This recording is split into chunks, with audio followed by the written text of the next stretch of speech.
नमस्ते प्रणाम। हम किशोर लाल यादव सबके गोड़ छुके गोड़ लगतनी और हम आ रहल बनी 30/10/2021 के रामबचन सिंह यादव पहलवान जी के पुण्यतिथि पे। और ये गांव के नाम है डुमरकोना थाना, चैनपुर जिला, कैमूर, भभुआ, बिहार।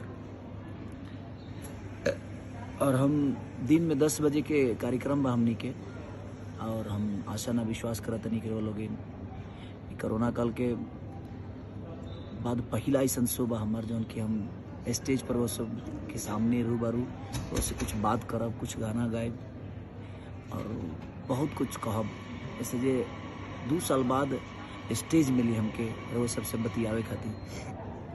तो भभुआ जिला में, कैमूर, भभुआ, बिहार, डुमरकोना थाना, चैनपुर जिला, कैमूर, भभुआ, बिहार। और हमनी का आयोजन करता जौन बानी बब्बन सिंह यादव जी।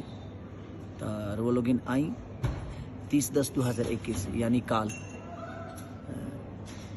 तो हम अभी यहाँ से निकलल बनी आर्मीनिया से। अब देखी कब ले पहुँची ले, हम बस आवते बनी और वो लोग आई इंतज़ार कर। Thank you.